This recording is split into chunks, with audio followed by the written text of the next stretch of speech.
어드밴스 케이스에서 치료 알고리즘은 시스테믹 테라피로 이게 다이렉트하게 가는 것이 이제 글로벌 가이드라인인데, 물론 우리나라를 비롯한 여러 나라 가이드라인에서 TAC 또는 테어 등의 이런 방법들도 어드밴스 케이스에서 이용할 수 있다고 되어 있습니다. 그렇지만 어쨌든 글로벌 가이드라인에서는 어드밴스 케이스로 진단이 되면 시스테믹 테라피로 바로 이제 가도록 되어 있는 상황입니다.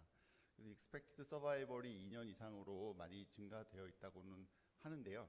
실제로 그렇게 많이 증가된 것은 이 이뮤노테라피가 나오면서 이제 그렇게 성적이 좋아졌고, 이뮤노테라피도 단독으로는 효과를 많이 보지 못하던 중에 이렇게 아테조리즈마브과 베바시즈마브의 컨비네이션 요법에 의해서 효과가 많이 개선된 것이 사실입니다. 그러나 지금까지 이제 여기까지 나온 그런 시스템 테라피 퍼스트 라인 데이터를 살펴보면 오브젝티브 리스폰스 레이트가 앳베스트로 30% 정도로 생각이 됩니다.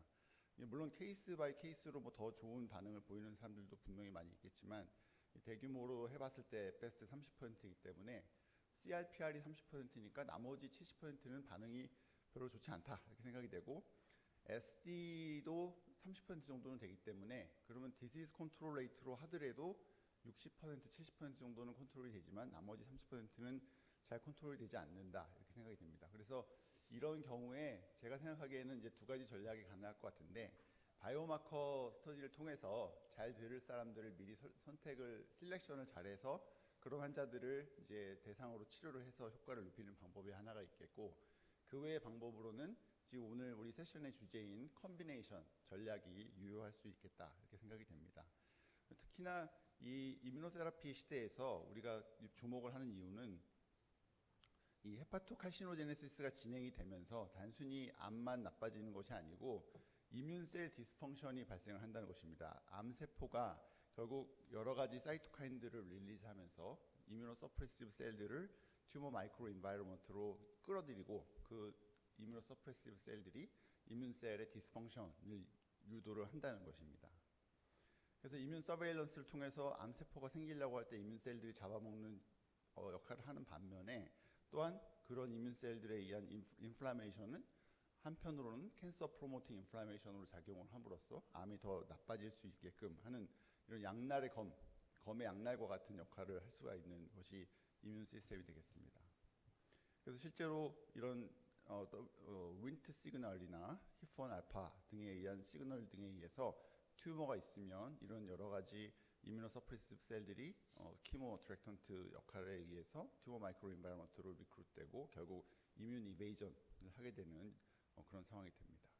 그래서 실제로 이제 우리가 사이토톡식 T셀이나 NK셀 또는 우리가 이제 임상에서 쓰고 있는 CIK셀 등과 같은 이런 이뮨셀들은 실제로 이렇게 다양한 이뮤노서프레시브 셀에 의해서 갇혀 있는 이런 상황이라고 생각이 되고, 그래서 이뮤노서프레시브 셀들을 타겟팅하는 여러 가지 전략들이 계속 되고 있습니다.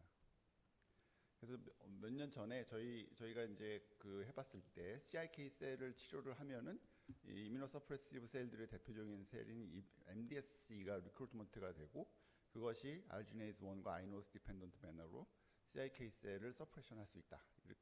그래서 이것을 PD5 이니비터로 컨비네이션 했을 때 이 인플라마토리 사이토카인도 블럭을 하면서 리크루트먼트를 줄이고, 펑셔널리도 알지네이즈 1과 아이노스를 블럭함으로써 이 서프레션 하는 것을 양쪽으로 막을 수 있어서 이렇게 CIK 셀을 치료를 할 때 컨비네이션을 하게 되면 이피커시를 더 늘릴 수 있다는 것을 보고한 바가 있습니다.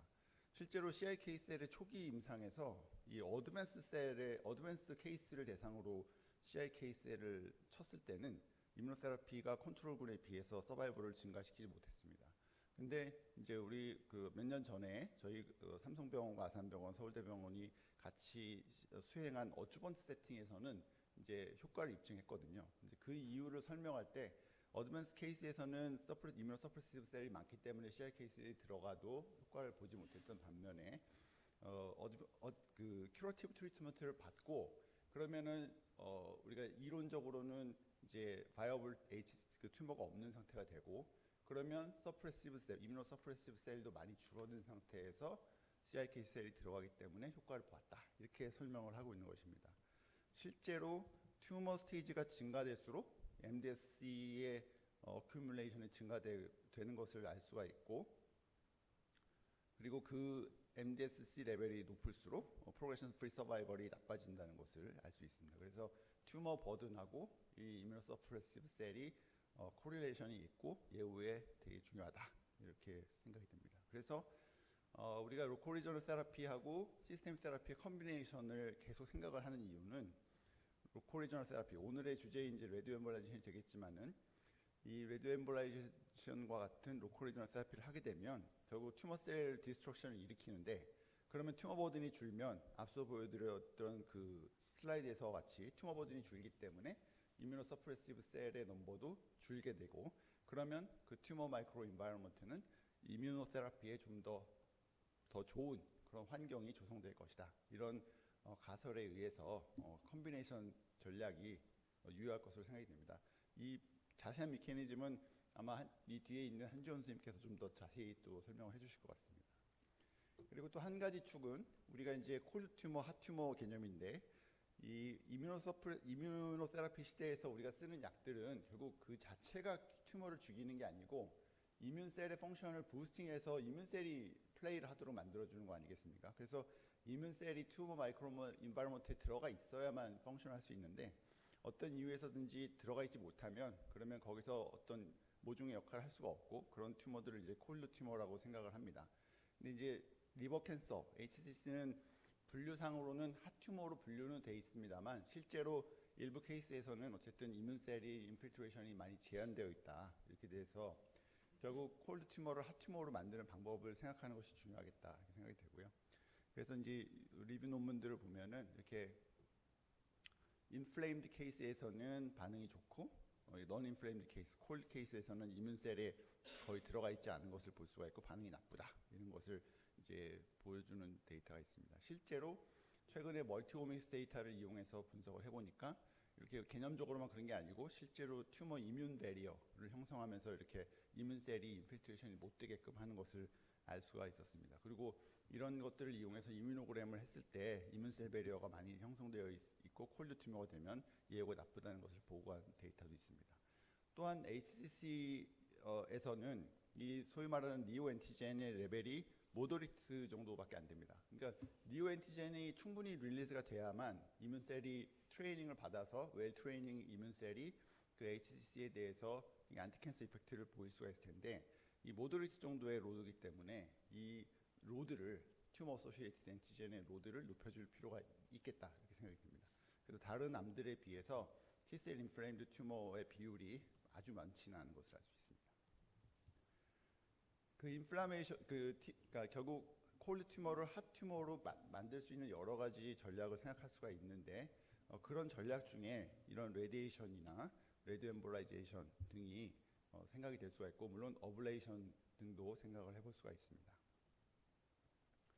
그래서 어블레이션을 하게 되면은 튜머 어소시에이티드 엔티젠의 TAA의 스프레드를 더 증가시킬 수가 있고, 앞서 보여드렸던 튜머 이뮨 베리어 TIB 등도 미케니컬리 디스트럭션을 또 시킬 수가 있기 때문에, 이렇게 콜드 튜머를 핫 튜머로 바꾸면서 튜머 어소시에이티드 엔티젠의 릴리즈가 늘어나서 이뮨 셀이 잘 트레이닝 받고 실제로 튜머 마이크로 인바이러먼트로 잘 전달이 돼서 이펙티브 T셀 또는 이펙티브 셀의 역할을 잘 할 수 있다, 이런 가설이 되겠습니다.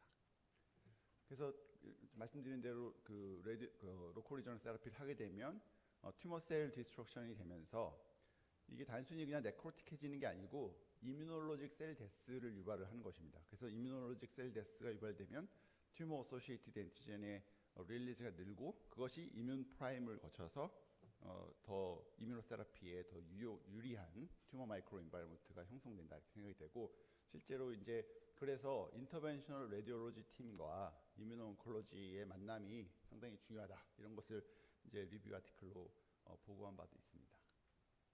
그래서 현재까지 이제 우리가 퍼스트 라인으로 가장 많이 쓰고 있는 아테졸리즈마 베바시즈마의 경우에도 메디안 오버 서바이벌이 19.2개월인데 인트라헤파틱 볼륨 그 매스가 적을수록 좀 더 이 아테졸리즈마 플러스 베바시즈마에 좀 더 반응이 좋다는 서브그룹 어널리시스도 있고, 그래서 실제로 인트라헤파틱 매스를 많이 줄이려는 그런 로컬 리저널 세라피를 적극적으로 하는 전략이 이 시스템 세라피와의 컨비네이션에서 중요할 수 있다는 것을 알 수가 있을 것 같습니다.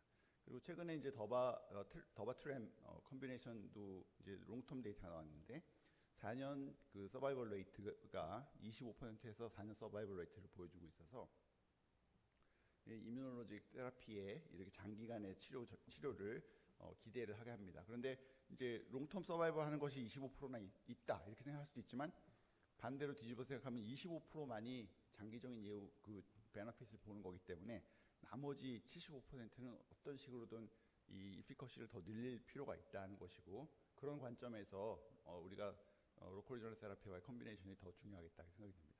또 한 가지는 이제 TAC의 입장에서 보면은 TAC 이후에 계속 리콜을 많이 하기 때문에 그 리콜을 줄이려는 전략으로 시스템 세라피가 들어올 수도 있을 것 같습니다. 그래서 에메랄드 1 스터디의 경우에 더발루밥을 같이 쓰고 그 이후에 더바베바를 같이 쓴 경우에 이렇게 프로그레션 프리 서바이벌을 더 증가시킬 수 있다는 그런 보고가 있었습니다. 그래서 실제로 이 TAC나 TARE 등을 하기 전에 이렇게 시스템 세라피를 베이스로 깔고 있으면 이렇게 이런 TAC, TARE 후에 VEGF 같은 그런 서지를 막을 수 있음으로써 리커를 막을 수 있다 이런 것이 있어서 실제로 컨비네이션이 더 이제 각광을 받을 것 같습니다. 그러나 지금까지 데이터를 보면은 소라페닉과 테어를 컨비네이션한 소라믹 데이터에서는 네거티브 리절트가 나왔습니다. 아쉽게도. 그리고 니볼루맙과 테어를 컨비네이션 했을 때 어드밴스 케이스에서 싱글 센터 싱글암이고 페이즈 2인데 메디언 오버 서바이벌이 16.9개월로 나타났습니다. 그래서 우리가 그 아테베바 19.2개월에 비해서는 뭐 이렇게 더 좋아진 그런 데이터는 아쉽게도 아닌 것으로 생각이 되고요. 그리고 또 다른 스페인에서 수행된 연구에서 또 역시 니볼루맙하고 테어를 컨비네이션 했을 때 메디언 오버 서바이벌이 20.9개월로 조금 더 좋아졌는데 이 연구는 앞선 연구에 비해서 BCLC-B가 좀 더 많이 포함되어 있기 때문에 좋아진 거지 다른 이유는 아닌 것 같습니다. 그다음에 이제 수년 전에 이제 우리 그 서울대학교 병원에서 이제 김윤준 선생님과 윤빈 선생님이 아주 각고의 노력 끝에 좋은 연구를 결과를 발표를 하셨는데 24명의 로컬리 어드밴스드 HCC 페이션트를 대상으로 더발루맙과 테어를 컨비네이션한 연구를 진행하셨습니다. 그래서 테어를 먼저 한 다음에 1, 2주 뒤에 더발루맙을 주고 그 다음에 4주 간격으로 계속 TPD로 이렇게 트리트먼트를 한 것이었고 프라이머리 엔드 포인트는 타임 투 프로그레션 그리고 세컨더리 엔드 포인트의 오버올 서바이벌 PFS 등이 있었습니다. 실제로 이제 28명의 환자를 스크리닝을 했고 24명이 인롤이 됐고 거기서 이제 레디오 엠볼라이제이션을 시행을 하고 더발루맙을 24명 중에 23명이 투여받을 수가 있었습니다. 이 연구에서는 BCLC-C가 66.7% 그리고 마크로베스큐러 인베전이 있는 환자가 62.5%로 좀 더 어드밴스 케이스, 로컬리 어드밴스 케이스를 많이 포함했다는 것을 알 수가 있고 그럼에도 불구하고 메디안 타임 투 프로그레션이 15.2개월로 아주 고무적인 성과를 얻었습니다. 메디안 오버올 서바이벌은 이 연구 분석 당시에는 미트하지 않았고 6개월, 12개월, 18개월째 레이트가 75%, 58%로 아주 고무적인 성과를 보였습니다. 그리고 CR/PR 이런 반응 objective response rate로 보더라도 83% 그리고 disease control rate로 하면 90%가 넘고요. per protocol로 하면은 거의 100% 가까운 환자가 디지즈 컨트롤 되는 것을 볼 수가 있어서 아주 놀라운 결과를 보고를 했습니다. 더욱 좋은 것은 세이프티 어널리시스에서 이렇게 마이너한 이런 애드버스 이벤트만 있었지 메이저 애드버스 이벤트는 보고되지 않았다는 것입니다. 그래서 이제 마지막 슬라이드가 되어 있는데 로컬 리저널 세라피를 했을 때 우리가 increased tumor cell destruction을 일으키면서 튜머 버든을 줄여서 이뮤노서프레시브 셀의 리크루트먼트를 줄임으로써 튜머 인바이러먼트를 더 좋게 할 수도 있고 반면으로 이뮤놀로직 셀 데스를 거쳐서 튜머 어소시에이티드 엔티젠의 릴리즈가 증가되니까 이뮨 프라임이 되면서 또 튜머 마이크로 인바이러먼트가 더 좋은 환경이 될 수 있다. 이런 것 때문에 로컬 리저널 세라피 특히나 이뮤놀로직 셀 데스를 유발할 수 있는 레디오 엠볼라이제이션과 시스템 세라피 특히 이뮨 베이스드 세라피의 컨비네이션은 아주 각광을 받을 것이다 생각이 되고요. 그래서 향후에는 이러한 다양한 여러 가지 컨비네이션 스트래티지가 더 개발되어야 할 것으로 생각이 됩니다. 그래서 내년 4월 4일에 클카 애뉴얼 컨퍼런스가 있어서 광고 말씀을 드리고요. 그 뒤에 5월 달에는 우리나라의 유일한 간 관련 국제학술 대회인 더 리버 위크 2025가 있습니다. 그래서 많은 참석을 부탁드리겠습니다. 네, 감사합니다. 네, 좋은 강의 감사드립니다. 질문 자중해서 해주시면 감사하겠습니다. 제가 하나 할게요. 그 연구들 보면은 이제 BCLC, B 뭐 멀티플도 많은데 뭐 컨비네이션 할 때 연구들에서 TRE 뭐 플러스 약제를 썼을 때 벌서스 소라페닙은 뭐 더 그런 것 같기도 하고 어떻게 보면 모든 튜머를 다 TRE 할 수가 없을 수 있잖아요. 사실은 그 안에 들어가 보면 논문만 보면 사실 모르지만 그런 걸 어떻게 생각하세요? 그러니까 디자인할 때 어떻게 보면 TRE를 할 수 있는 케이스만 포함이 될 수가 있다라는 생각이 좀 들고 연구를 보면 그다음에 벌써 소라페닙 같은 연구들도 결국 소라페닙군은 TRE 못하는 환자들이 또 많이 포함되어 있어서 어떻게 보면 더 안 좋은 환자들이 포함되어 있어서 뭐 그런 또 언페어한 게 있지 않나 그런 생각이 드는데 뭐 그런 그 연구를 할 때 그 TRE가 들어가는 연구에서 인디케이션에 대해서 어떻게 생각하시나요? 예, 지금까지 보고된 연구들이 대부분 그런 식으로 이제 싱글암인 경우가 많고 그래서 더블 블라인드하고 랜더마이제이션 하는 그 대규모 RCT를 해서야만 그 지금 질문하신 부분에 대해서 답을 할 수 있을 것 같은데 실제로 할 경우에 그런 스터디를 디자인할 경우에는 말씀하신 대로 양쪽 다 더 그 밸런스 맞게 해야 될 것 같고요. 한쪽에만 그 TARE가 가능한 쪽이 몰리거나 이렇게 되면 당연히 바이어스된 결과가 나올 수 있을 것 같습니다. 그런데 이제 한 가지 좀 말씀드리고 싶은 거는 그 이제 우리가 컨비네이션을 생각할 때는 꼭 태어가 가능한 케이스만 생각한다기보다는 일부만 태어가 적용 가능하더라도 그것이 매스를 줄이고 튜머 어소시에이티드 엔티진을 증가시키는 역할이 분명히 있을 것이기 때문에 그냥 그 케이스만 놓고 보면 태어가 안 되는 케이스다 이렇게 판단할 수 있어도 컨비네이션 전략에서는 태어를 적용해 볼 수 있다 이렇게 좀 생각을 하고 있습니다. 네, 이은빈 교수님. 간단한 질문을 한 가지 드리고 싶습니다. 저희 아직은 이제 임상시험 단계에 있기 때문에 임상시험 디자인을 할 때 항상 받는 질문이고 고민이 정말 많이 되는데요. 컨비네이션 스트레이티지를 이제 디자인을 할 때 시스테믹 테라피, 지금 이뮤노테라피 베이스드 시스테믹 테라피를 하게 되는데 그것과 태어를 이제 컨비네이션 할 때 뭘 먼저 해야 될까요? 예, 그 시퀀스도 상당히 중요할 것 같은데요. 근데 이제 제가 생각하기에는 개념적으로는 그런 로컬 리저널 테라피가 먼저 들어가야 된다고 생각이 됩니다. 왜냐하면 아까 그 모시도에서도 제가 드렸지만 그 튜머 매스를 벌써 줄이고 어소시에이티드 엔티젠 릴리즈를 증가시키기 위해서는 이 로컬 리저널 테라피가 먼저 들어가고 그 다음에 이제 시스템 테라피가 들어가는 게 좀 더 유리하다고 생각합니다. 감사합니다. 네, 그걸 어떤 교수님이 그 언급한 게 있는데 설거지할 때 퐁퐁 물에다가 암만 담거나 봐라 그릇이 깨끗해지냐 약간 수세미로 문질러 줘야지 이제 거품이 나고 깨끗해진다 뭐 맞는 표현이라고 생각을 하고 아까 저기 우리 심지연 좌장께서 물어본 질문에 대해서 답변을 하자면은 태어가 불가능한 경우가 생각보다 많습니다. 아까 말했는데 션트가 많아서 굉장히 많이 탈락하거든요. 션트가 그래서 랜더마이제이션 스터디를 하면은 션트가 많은 환자들이 양쪽 그룹에서 다 탈락을 하게 됩니다. 탈락을 하게 돼서 사실 굉장히 어그레시브한 환자들이 많이 빠져나오게 됩니다. 근데 우리 이은빈 교수께서 그때 모은 솔리드 스터디는 사실 굉장히 나쁜 환자들, 굉장히 인필트러티브 튜머들이 대부분이었는데 사실 5년 생존율이 거의 50% 이상 나왔던 굉장히 사실 괄목할 만한 결과였었다고 생각을 합니다. 네, 다른 질문 없으시면은 다음 연재로 넘어가도록 하겠습니다. 다음 연재는 연세이대 이재승 교수님께서 말씀을 해주시겠는데요. 이재승 교수님은 연세대학교를 졸업하셨죠. 아마 제가 알기로는 연세대학교를 졸업하시고 연세대학교하고 펠로우십을 연세대학교 세브란스 병원에서 하고 현재 클리니컬 어시스턴트 프로페서로 근무 중에 있습니다. 현재 간학회 활동도 열심히 하고 있는데 간학회에서 지금 무슨 어디서 일하고 계시죠? 제가 여러 번 봤는데 학술로 뭐 아주 촉망되는 간학회에 떠오르는 스타 교수님이십니다.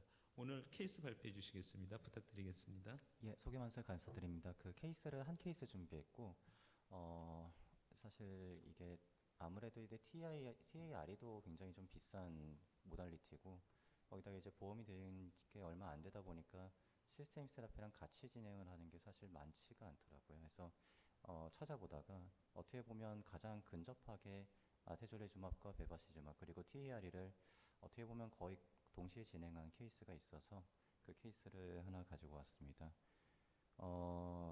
굉장히 젊은 환자인데 30세 나만입니다. 사실 병원에 처음에 온 것은 앞으로 B형 간염 팔로업을 해달라라고 해서 의뢰가 되었고요.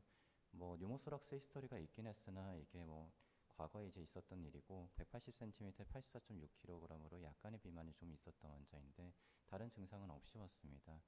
과거에 이제 한 6개월 정도 전에 헬스 체크업을 했을 때 B형 간염을 처음 발견했고 가족력은 명확하지가 않았으며 이때 이안티젠 파지티브 그리고 이제 OTPT 올라있지 않았고 HB DNA는 오히려 1750으로 떨어져가는 양상으로 당시에는 됐었는데 이게 사진을 보지 못했는데 소노상으로 루라 빌리아리 하마토마스토시스라는 좀 표현이 있더라고요. 그냥 텍스트로만 저도 봤는데 이 당시에는 어땠을지 모르겠으나 이니셜 워크업에서 소노그래피에서 난데없이 좀 굉장히 커다란 13cm가량의 라이트롭의 인캡슐레이티드 매스로 의심되는 병변이 확인이 됐습니다. 일단 다른 병변들 자체는 시로틱하지는 않아 보였고 스플레네고 외관리도 명확하지는 않아서 건강한 간에서 갑자기 생겼나 그리고 이제 WBC가 약간 상승돼 있었고 OTPT 924에 120 다행히 간 기능들은 대부분 괜찮고 INR이 약간 상승돼 있었으며 이안티젠 파지티브의 DNA가 21만으로 상승하면서 알파피토프로테인 피부과 모두 특히 알파피토프로테인이 굉장히 많이 상승하는 양상을 보이고 있습니다. 그래서 이제 사진을 보자마자 CT를 예약을 해서 바로 진행을 하게 되었고 아테리얼 이네싱 자체는 아주 명확하지 않아요. 포탈 워시아웃이 명확하며 그리고 이제 보시게 되면 이게 장축이 거의 16cm 되는 휴지 매스인데 이쪽 IVC를 컴프레션 하고 있는지 아니면 이게 인베이지브니스가 있는 것인지를 아주 명확하지는 않았고요. 마찬가지로 이쪽에 이제 라이트 포탈 베인 쪽에 스롬보시스가 동반이 되면서 이 스롬보시스도 이제 매스 이펙트 때문에 단순히 그냥 누르고 있는 것인지 아니면 그냥 말 그대로 이제 눌러서 그냥 비나인하게 포탈 스롬보시스가 생긴 것인지 아니면 이것이 이제 실제로 들어가서 인베이전을 하고 있는 것인지 아주 명확하지는 않았습니다. 그리고 이제 일부 이제 림프노드도 약간 좀 커져 있는 양상들이 있었고 이 포스테리어 월에도 약간 이니싱되는 노들이 있어서 메타스테스의 가능성이 완전히 배제할 수는 없는 상황이었는데 이게 어쨌든 현 상황에서 CT만 찍은 상황에서는 B바이럴 헤파토셀룰러 카시노마가 진단이 가능한 상황이었고 스테이징이 이제 메타스테스가 애매하다 보니까 BCS이 B에서 C 정도로 당장의 치료를 조금 고민을 하게 되는 상황이었던 것 같습니다. 그래서 이제 배물리 뒤로 처음 그 B형 간염에 대한 치료를 진행을 하고 아무래도 이제 라지 메스에 대해서 TAR을 하려고 했는데 이 당시 2023년도다 보니까 대기 시간이 좀 사전 색전수를 하기에도 약 한 달 정도의 시간이 좀 걸렸습니다. 그래서 그 젊은 나이다 보니까 가족들과 상의해서 당시 주치의께서 아테졸리주맙 그리고 베바시주맙을 바로 비급여로 당일부터 시작을 하셨습니다. 그래서 이제 뭐 이 MRA는 거의 비슷한 소견이고요. 실제로 보게 되면 이게 엔캐슐레이티드 매스이기 때문에 아마 직접적으로 인베이전이 된 것 같지는 않고 보통 컴프레션 하는 그런 양상에다가 아까 보신 림프노드가 약간 보입니다. 그래서 이게 림프노드 매체가 의심이 약간 되고 그리고 이제 아테베바를 시행을 하면서 바로 이제 그 프리 TAR이 그러니까 사전 색전수를 진행을 하게 됐는데 튜모스테인이 이제 라이트 헤파틱 아테리 그리고 이제 라이트 인페리어 프레닝 아테리를 통해서 라지 매스가 확인이 되는 양상을 보였고 다행스럽게도 사전 색전술상에서 렁션팅은 5%밖에 되지가 않았기 때문에 TAR을 진행을 하기로 했습니다. 그래서 이제 아테베바를 2번 정도 돌린 시점에서 약 일주일 그 아테베바가 들어가고 일주일 정도 뒤에 TAR이 일정이 잡혀서 방산 색전술을 진행을 하게 되었고요. 이때 이제 레진으로 진행을 하게 되었고 제가 도시메트리를 정확하게 확인할 수가 없어서 그냥 이제 들어간 약재 용량만 가지고 왔는데 그 이쪽 이제 메스에는 주로 이제 레진이 들어갔고 그리고 아까 보신 인페리어 프레닝 아테리를 통해서는 TACI가 아드리아마이진이 조금 들어갔습니다. 그래서 이렇게 좀 컴바인해서 치료를 진행한 다음에 당장은 치료를 추가적으로 더 하지는 않고 이 뒤에 3에서 6개월 정도 가량 보면서 CT로 경과를 팔로우했습니다. 다행히 이제 내부에 아까 병변에 굉장히 거대한 네크로시스가 좀 있었던 병변이긴 한데 살아있던 병변들, 그 인행싱이 조금 되던 병변들도 거의 대부분 네크로시스가 되는 양상을 보이면서 16에서 13cm 정도로 이 사이즈 자체는 약간 디크리즈가 되어 있었고요. 그리고 이제 아직은 림프노드에 그리고 이제 포스티리어 월 쪽의 매스가 약간은 좀 남아있는 양상이 좀 보였습니다. 그리고 이제 아까 보신 바와 같이 TACI를 했던 부분에 리피어들이 조금 업테이크가 되고 이 부분에 아테리 내싱이 좀 남아있는 양상이 보였고요. 다행스럽게도 알파피토프로틴 피부과는 TAR을 하고 난 다음에 급격하게 좀 떨어져서 거의 10만 가까이 되던 알파피토프로테인이 1234 그리고 3주 뒤에는 866가량으로 좀 잘 떨어지는 양상을 확인했습니다. 이때 이제 다학제 진료를 시행을 하고 아무래도 이제 병변들이 좀 남아 있고 그리고 이제 메타스테시스를 완전히 배제할 수 없는 상황이다 보니까 이제 하던 대로 아테베바를 계속 진행을 하자라고 결론을 내고 그리고 포스테리어 아까 보였던 그 월 매스에 대해서는 RT를 같이 추가를 해서 진행을 하자라는 결론을 내렸습니다. 그렇게 해서 이제 아테베바를 바로 8월 17일 그러니까 이제 어떻게 보면 TAR을 하고 난 다음에 약 2달 정도 지난 다음부터 즉시 이제 다시 이제 시작을 하기 시작했고 그리고 아까 보신 그 병변 주변으로 IMRT를 약 50g 정도 10번 정도 이제 같이 진행을 하게 되었습니다. 그 뒤에는 약 14번까지 아테베바를 계속해서 진행을 하면서 간간히 OTPT가 오르는 양상이 있긴 했었는데 이건 조금 이따가 말씀을 드리겠습니다. 일단 RT를 끝내고 나서 약 10월 정도 그러니까 이제 처음 환자가 진단된 뒤에 약 6개월 정도 지난 시점입니다. 라제 메스가 이제 네크로시스가 되고 나서 인행싱 레전이 거의 보이지는 않는데 크기 자체는 거의 그대로가 유지가 되고 있었고 RT를 하고 난 다음에 다행스럽게 포스테리어 노들은 점차 줄어드는 양상을 좀 가지고 보이고 있었습니다. 그리고 진행을 하면서 이제 14번까지 2024년 6월까지 쭉 아테베바를 진행을 하면서 알파피토프로틴의 피부과 모두 점진적으로 계속해서 잘 감소하는 양상을 보였고 그리고 아까 보신 바와 같이 바이아블 리전이 아주 명확하지는 않다고 판단을 했었기 때문에 이 시점에 이식과 상의를 해서 이식을 하는 것은 어떻냐라는 그 계획을 세우게 되었고요. 다만 이제 간간히 이제 약을 투여하면서 3개월 뒤라든지 아니면 그 뒤에도 3개월 뒤에 OTPT가 약간씩 이제 올랐다가 자연스럽게 서브사이드 되는 양상이 있어서 그때그때마다 솔론도를 프레드니솔론을 10mg씩 복용하면서 이것이 이제 ICI 헤파타이티스를 의심을 한 것인지 아니면 다른 것들을 의심을 할수 명확하지는 않지만 그래도 이제 약을 주면서 OTPT는 잠깐 떨어지고 또 올랐다가 떨어지고 이런 양상이 반복이 좀 되었습니다. 이거 외에는 환자가 호소하는 다른 증상이나 심각한 간 기능이 떨어지거나 하는 양상은 보이지는 않았습니다. 다만 이제 시간이 지나면서 아까 이제 6월 달에 아테베바 14회를 마치고 나서 페트CT 찍은 것은 FDG 업테이크가 명확하게 보이지는 않았고요. 그리고 이제 조금 좋지 않은 양상은 그 4월 달, 7월 달 시행한 검사에서 점차 아까 라이트 포탈벤을 눌러서 그런 건지 아니면 이제 TAR에 의한 좀 이스케미아가 나타나는 것인지 이쪽에 그 매스 이펙트가 계속 있는 것인지는 모르겠지만 라이트 로브 이스케미 체인지가 점차 생기면서 라이트 RT 딜라테이션이 조금씩 동반되기 시작했고 그러면서 이제 약 8월 그러니까 아까 그 6월 달에 마지막으로 아테베바를 투여한 다음에 조금 시간이 지난 뒤에 환자가 열이 나면서 다시 한번 OTPT 그리고 제반에 여러 가지 이제 랩들이 좋아지지 않으면서 응급실을 통해서 입원을 했는데 이때는 MRCP상에서 덕트의 스트릭처가 보이면서 ERBD를 넣어야 됐던 상황이 되었습니다. 그래서 이제 옵스트럭티브 콜란자이티스가 발생해서 ERBD 인서션하고 환자는 다행히 이 당시엔 좋아졌으나 이 뒤에도 이제 9월 달에 다시 한번 똑같은 이벤트가 생겨가지고 환자가 입원하게 되었고요. 이때는 괜찮던 레프트 쪽에 ITD도 더욱더 어그라베이션이 되는 양상이 보여서 이때 당시에도 똑같이 이제 ERBD를 시행했고 매번 이제 토탈 빌리루빈이 점차 올랐다가 약간 호전됐다가 또 올랐다가 약간 호전됐다가 하는 양상이 계속 좀 동반이 되고 환자가 더욱더 힘들어하는 양상이 좀 보이게 되었습니다. 그래서 추가적인 아테베바는 사실 잘 듣는다고 판단을 했으나 더 이상의 항암 치료는 하지는 못했고요. 이때 이미 어느 정도 이제 이식에 대한 환자 그리고 보호자들 간의 계획이 어느 정도 세워졌기 때문에 그냥 버티면서 예정대로 이식을 하자라고 결론을 내리고 굉장히 최근입니다. 이제 2주 전에 여동생으로부터 이식을 받았습니다.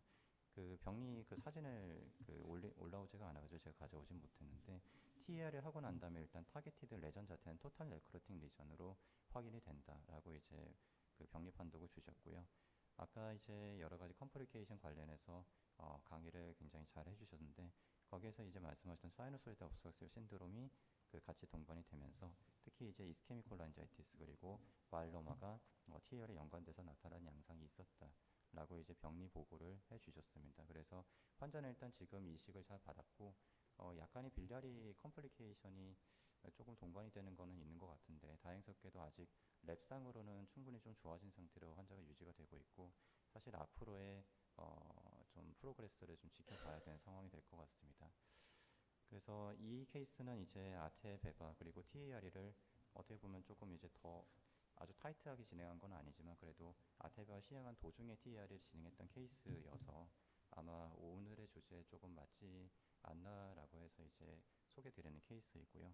TAR이 그리고 이제 로컬 컨트롤은 TAR이 그리고 이제 시스템 컨트롤 사실 이 환자가 디스턴트 매치가 있다고 하기에는 약간 애매하긴 합니다만 그래도 그 뒤에 이제 병변을 계속해서 알파 피토프로테인 피부과가 점차 줄어든 것들을 생각을 하면 아테베바의 역할이 분명히 좀 있었을 것이라고 생각을 하는 케이스입니다. 다만 TAR이가 굉장히 커다란 매스에 들어갔고 그리고 그것 때문인지 매스 이펙트인지 아니면 TAR이 자체의 어떠한 합병증인지 이 때문에 이제 발생한 콜란자이티스나 그런 것들이 환자에게 좀 다소 해가 되었던 그런 케이스가 있어서 여러분께 소개를 드리고 제가 준비했던 증례 발표를 마치겠습니다. 경청해 주셔서 감사드립니다.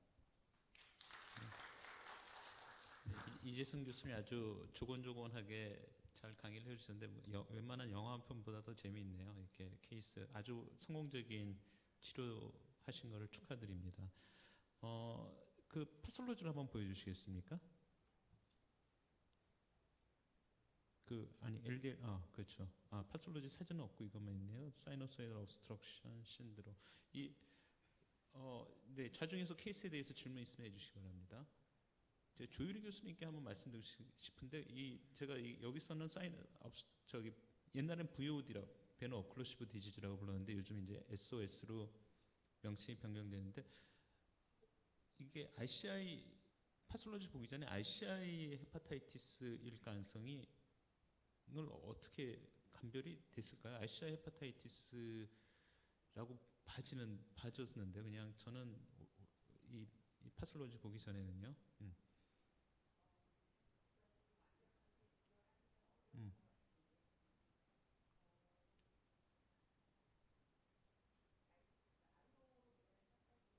마이크를 사용해 주시겠습니까?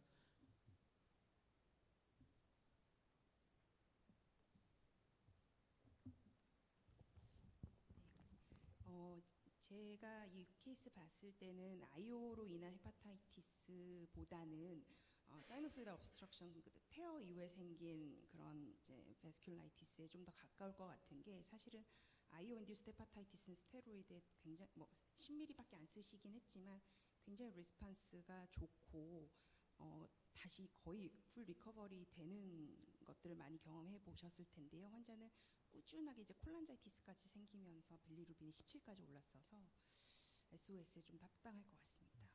저도 같은 의견인데 사실은 그 RCI 헤파타이티스가 파솔로지를 보면은 정확하게 일관적으로 나오지가 않습니다. SOS처럼 나오는 경우도 있고 뭐 굉장히 다양하게 오토이뮨 헤파타이티스처럼 나오는 경우도 있고 굉장히 다양해서 과연 그래서 이제 대부분의 사람들이 이제 파솔로지를 별로 권하지도 않죠. 파솔로지를 얻어봤자 별로 이제 해석이 잘 안 되더라고요. 저도 해석이 잘 안 되기 때문에. 근데 이런 경우에서는 이제 빌리루빈이 많이 올라가고 콜레스테롤 패턴은 우리가 흔히 보는 SOS하고 굉장히 잘 부합하는 경우라서 SOS 신드롬하고 뭐 일종의 콜란지오패티 이런 그리고 또 덕트 딜라테이션도 있어요. 사실 그로스하게 빌리어리 덕트 프로블럼도 있었기 때문에 거기 잘. 근데 PD를 16g PL이라는 게 프레드니솔론을 말씀하시는 건가요? 예, 제가 약어를 그냥 그렇게 썼습니다, 교수님. 네? 프레드니솔론이 맞습니다. 네. 프레드니솔론을 16g만 쓴 게 제가 이해가 안 가는데 사실 RCI가 의심됐으면은 되게 1에서 2mg을 쓰도록 돼 있고요. 근데 2mg까지는 필요 없는 것 같긴 해요. 최소한 근데 1은 써줘야 될 것 같은데 10mg 쓴 게 어떻게 뭘 생각하시고 쓴 건지 좀 궁금하긴 합니다. 말씀하신 대로 사실 이게 제가 직접 치료를 했던 케이스라면 조금 더 많이 썼을 것 같다는 생각이 듭니다. 다만 이제 제 생각으로는 이 아까 보셨던 그게 이제 랩들만 이제 보여드렸기 때문에 그때 상황이 좀 이게 어그레시브하게 보였던 것 같은데 대부분 다 외래에서만 조금 이제 약을 조금 쓰다가 자연스럽게 빨리 호전이 돼서 좀 내렸던 케이스라서 아마 그 과정에서 그 조금 이제 쓰다 말고 약간 쓰다 말고 좀 그런 케이스가 아니었을까라고 좀 개인적으로는 생각하고 있고요. 아까 말씀하셨던 대로 그 뒤에 이제 좀 심하게 빌리루빈이 올라가고 그랬던 다른 케이스는 이제 기간도 꽤 길고 간격도 꽤 길고 그리고 직접적으로 병변에서 콜란자이티스가 이미지에서 보일 정도로 진행이 됐었기 때문에 이때와 이때는 조금 다르지 않았을까라는 생각도 좀 개인적으로 하고 있습니다. 김효철 교수님 계십니까? 이 환자가 그 소위 말하는 REILD가 왔는데요. REILD가 도즈를 얼마 썼는지 모르겠어서 그런데 뭐 이게 올기가 쉬운 상황이었는지 아니면 뭐 REILD라고 일단 파솔로지에서 나왔는데요. 릴드를 예방하기 위한 무슨 방법 같은 게 있었을지 빌리어리 프로블럼도 생기고 다 생겼는데요. 어쨌든 제일 중요한 거는 일단 치료하기 전에 차일드 A5인 환자를 고르는 게 제일 중요할 것 같고요. 그리고 요즘 드는 생각은 ALBI 그레이드도 1과 2가 좀 차이가 나는 것 같아서 가능하면 이제 1인 환자를 더 고르고 싶은데 그러다 보면 이제 환자가 너무 없어질 것 같아서 그래서 차일드 일단 A5인 환자에서 하이 도즈를 써야 될 것 같고 일단 노말 리버를 어떻게든 최대한 많이 세이브하는 게 그게 제일 중요할 것 같습니다. 그래서 그러다 보니 이제 슈퍼 실렉션을 점점 더 많이 하게 되고 이렇게 치료하는 혈관을 막 5개, 6개 이렇게 똑같은 케이스를 미국 사람한테 보내주면은 그냥 로바트리 하나에서 똑 치료할 거를 저는 막 혈관 4개, 5개를 골라서 치료하게 되거든요. 조금이라도 간을 세이브 하려고요. 그게 제일 중요할 것 같습니다. 네, 슈퍼 셀렉션이 중요하고 아까도 말씀하신 이렇게 완전히 정상간에서 이 환자 포탈 하이퍼텐션이 별로 많아 보이진 않은데 그런 경우에 이렇게 빌리어리 컴플리케이션이 조금 더 호발한다고 저도 평소에도 생각을 하고 있었습니다. 또 한 가지 말씀드릴 게 있었는데 갑자기 생각이 나지 않네요. 네, 뭐 다른 코멘트 없으시면 이게 케모세라피틱 에이전트를 쓰는 상황에서 우리가 RERD가 많이 온다라는 걸 아까 많이 해주셨는데 이 환자가 그러면은 이미 아테베 아이오 드럭을 써가지고 더 많이 온 걸까요? 어떻게 생각하시는지요? 사실 보통 전통적으로 SOS 같은 거는 뭐 멜팔란 이런 것들 혹은 뭐 사이클로포스판 이런 것들과 레디에이션이 겹쳤을 때 SOS가 많이 온다는 건 너무나 잘 알려져 있는데 ICI와 레디에이션과의 관계에 대해서는 현재 잘 밝혀져 있지 않은데요. 어떻게 우리 이지성 교수님 생각하시는지요? 좋은 말씀 감사해요. 사실 이게 저도 말씀드리기가 굉장히 좀 어려운 주제 같고 저도 아주 전문적으로 생각하기는 좀 어려울 것 같은데 일단 요 환자 패솔로지에서는 TAL에 연관된 이 주변의 SOS라고 이제 말씀을 주셨고 실제로 이제 이 환자가 빌리루빈이 많이 올라가지는 했지만 다른 리버 펑션 자체가 아주 떨어져 있잖아요. 예를 들어 알부민이나 아니면 이제 다른 것들이 주로 이제 피버가 많이 하는 전형적인 옵스트럭티브 콜란자이티스 패턴이었기 때문에 아마 이제 전체적인 간 자체에 영향이 오는 그런 아이오의 드럭 때문에 발생한 전체적인 이제 VOD는 아니었을 것으로 생각이 되고요. 그래서 아마 이러한 패솔로지 소견은 아까 보신 그 특징적인 튜머의 로케이션과 크기 그리고 그 주변에 이제 발생하는 인플라메이션과 포탈 베인 막힌 것들 뭐 그런 것들이 종합적으로 작용하면서 이스케믹 콜란자이티스의 패턴으로 이쪽에 영향을 대부분 주지 않았을까라고 좀 로컬라이제이션 된 소견이었을 거라고 좀 생각합니다. 그거를 파솔로지를 한번 다 보면 훨씬 더 재밌었을 것 같긴 합니다. 네, 좋은 강의 감사드립니다. 그 다음 케이스부터는 우리 심주영 교수님께서 마이크를 이어받아 주시겠습니다. 네. 두 번째 케이스는 그 조효리 선생님, 국립암센터의 조효리 선생님께서 강의해 주실 내용이고요. 혹시 조효리 선생님 모르시는 분 있으면 따로 제가 소개시켜드리겠습니다.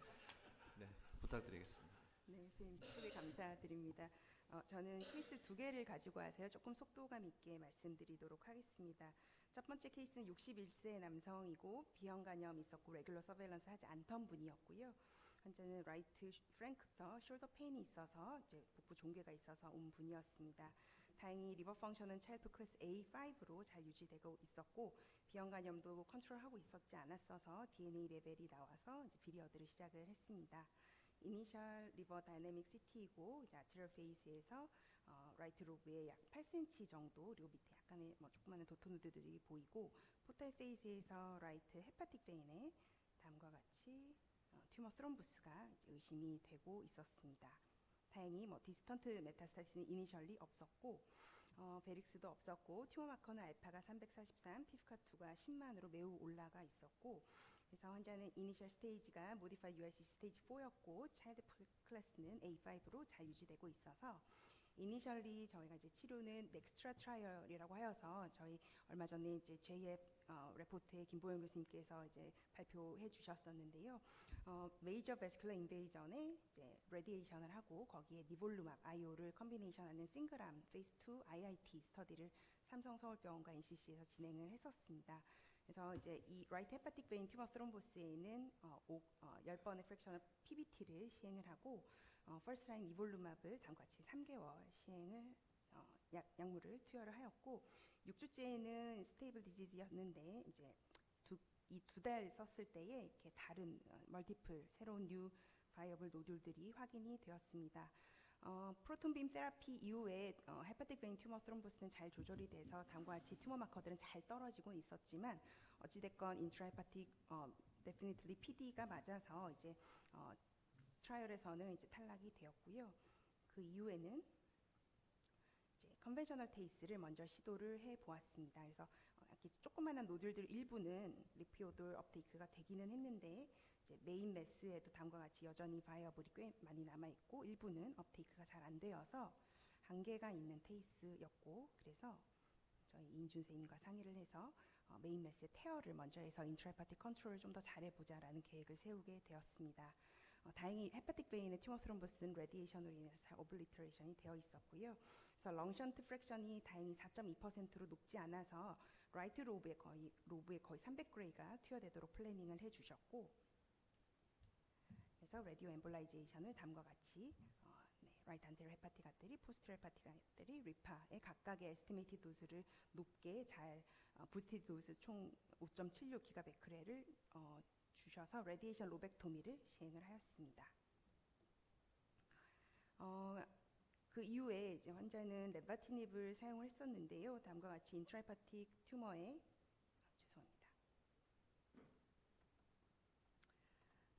인트라헤파틱 튜머에 이제 테어 이후에 라이트 로브에는 이제 일부 바이어블이 남아 있긴 했지만 레스폰스는 PR이었고 다만 다음과 같이 아드레날 메타스타시스가 새롭게 확인이 되어서 이제 렌바티닙을 사용을 하게 되었습니다. 그래서 렌바티닙 6개월 쓰고 다음과 같이 스테이블 디지즈 이렇게 여기 자세히 보시면 네 여기에 네 아드레날 메타가 이제 레프트에서 확인이 되어 있는데요. 스테이블 디지즈로 판단을 했는데 이제 1년째 S2의 새로운 뉴 바이어블이 확인이 되었습니다. 테어했던 자리는 잘 튜머 컨트롤이 되어서 거의 이제 이스케믹 체인지로 변화였고 하나의 싱글 인트라헤파틱 튜머였기 때문에 컨벤셔널 테이스를 해서 잘 리피오돌 업테이크가 된 것을 확인을 하였습니다. 그 이후에 여전히 레프트 아드레날 글랜드에 메타가 있었기 때문에 서드라인 소라페닙을 썼지만 2달 사이에 꽤 한 3cm까지 커져서 PD로 판정을 했고 하지만 인트라헤파틱 튜머 컨트롤이 꽤 잘 됐기 때문에 알파와 피프카2는 이니셜에 비하여서 그래도 좀 떨어진 레벨이 유지되고 있었습니다. 그래서 이 아드레날 메타가 영 시스테믹에 잘 반응하지 않는 것으로 생각이 되어서 외과 교수님과 상의를 하여서 메타스타텍토미를 하면서 같이 라이트 헤미 헤파텍토미를 할 수 있겠다고 판단을 하였습니다. 이니셜리 이제 오른쪽 로브에 꽤 높은 용량의 테어를 했기 때문에 레프트 로브가 그래도 일부 하이퍼트로피가 생겼고 퓨처 렘넌트 리버 볼륨이 어느 정도 이제 확보가 됐기 때문에 라이트 헤미 헤파텍토미를 할 수 있었고요. 레프트 아드레날을 거의 4.5cm가 된 거를 이제 튜머를 잘 잘랐고 다음과 같이 알파가 피프카2 모두 잘 감소한 것을 확인을 하였습니다. 하지만 이후에 조그마한 이렇게 헤파틱 베인 인베이전이 있던 분이었기 때문에 이렇게 렁메타가 일부 확인이 되어서 지금은 이제 포스 라인 레고라페닙을 쓰고 이 로브에 이제 프로톤빔 테라피를 추가를 하여서 이렇게 잘 이제 렁 노듈들이 오블리터레이션이 돼서 니어 CR까지 와 있는 상태고요. 그래서 이니셜리 헤파틱 베인 인베이전이 있는 어드밴스드 HCC였지만 시스테믹 테라피 그리고 중간에 인트라헤파틱 튜머 컨트롤을 위한 테어를 적절한 시기에 하여서 지금 이제 거의 초치료부터 거의 한 4년째 서바이벌 잘 하고 계시고요. 환자가 젊은 환자인데 3베슬 디지즈가 얼마 전에 이제 확인이 되어서 캐비지까지 시행을 한 바 있습니다. 그래서 지금 이제 수술한 레고라페닙 쓰고 1년째고요. 네, 인트라헤파틱 재발한 거 없이 괜찮고, 네, 체스T 로도스 체스T에서도 네, 렁메타 추가로 더 프로그레션 하지 않고 네, 거의 니어 CR에 가깝게 알파 피프카도 다음과 같이 거의 노멀라이제이션 돼서 이제는 럭키하게 잘 팔로우하고 있는 분이 되겠습니다. 두 번째 케이스까지 그냥 빠르게 말씀드리도록 하겠습니다. 두 번째 케이스는 68세 남성이고 30년간 꽤 오랫동안 술을 헤비 알코올릭스로 드셨던 분이고 또 DM도 있는 분입니다. RUQ 디스컴포트 때문에 외부 병원 CT를 시행을 하고 메스가 있어서 저한테 오셨고요. 환자는 넘비넌스였고 차일프 클래스 A5로 아주 리버 펑션이 좋은 분이었고 감마 GT만 살짝 올라가 있었습니다. 이니셜 리버 다이내믹 CT고 다음과 같이 라이트 로브 거의 전체를 인케이싱하고 있고 일부 S4에도 노듈이 보이고요. 그래서 컨플런트 노듈러 타입의 장경에 거의 20cm에 가까운 아주 높은 튜머 버든의 환자였습니다. 환자는 이제 포탈 페이즈에서 역시 여기 라이트 미들 헤파틱 베인의 인베이전 튜머 트롬보스가 확인이 되었었고요. 그래서 그래도 이제 디스턴트 메타는 다행히 이니셜리 없었고 인트라헤파틱에만 있는 이제 로컬리 어드밴스드 HCC로 판정이 되었습니다. 튜머 마커는 알파가 367, 피프카2가 36,000이었고요. 그래서 이제 미들 헤파틱 베인 인베이전을 동반한 모디파이드 UICC 스테이지 4 환자였고 리버 펑션 잘 프리저브 되어 있었습니다. 그래서 일단은 테어를 통해서 인트라헤파틱 튜머 컨트롤을 하고 이어서 시스테믹을 하는 그런 방침을 세우려고 했고요. 그래서 렁션트가 9.5%였고 이제 라이트 로브를 거의 이제 로벡토미 하는 로벡토미까지는 못했고 이제 S4에 있는 거는 먼저 이제 테어 플래닝 엔지오를 하면서 컨벤셔널 테이스로 이렇게 잘 업데이트가 된 것을 확인을 하였고, 근데 이제 렁션트 프랙션이 9.5%로 확인이 되어서 아주 많은 도수를 라이트 로브에 주기가 좀 부담이 되었고 다음과 같이 이게 렁 도수가 2.4 그레이였기 때문에 좀 마지널했습니다. 그래서 팔리아티브 테어를 계획을 하게 되었고요. 그래서 다음과 같이 높은 도수는 아니었으면 92.15 그레이로 이 휴지 메스에 대하여서 라디오 엠볼라이제이션을 시행을 하였습니다. 이렇게 디퓨즈하게 이제 줬고요. 그래서 이 치료만으로는 안심하고 볼 수 없었고 또 이렇게 이인준 선생님께서 팔리아티브 목적이었다라는 거를 근거를 써주셨기 때문에 제가 잘 기술을 하고 남아있는 튜머가 아직 너무나 많고 무리하게 로컬 트리트먼트를 더 할 수 없음을 근거를 삼고 아테조베브를 이제 급여로 시작을 하였습니다. 그래서 테어 1개월째 이제 아직 여전히 멀티플 바이어블이 남아있음을 확인할 수 있고요. 그래서 이니셜리 알파 367이었다가 테어하고 44가 됐고요. 피프카2도 잘 떨어졌는데 이제 랩넌트 튜머가 많고 추가적인 로컬 리저널 테라피가 어렵다는 것을 기술하고 아테조베브를 시작을 하였습니다. 6번 사이클 돌리고 나서의 리스판스 평가이고 PR로 이렇게 잘 줄고 있었고요.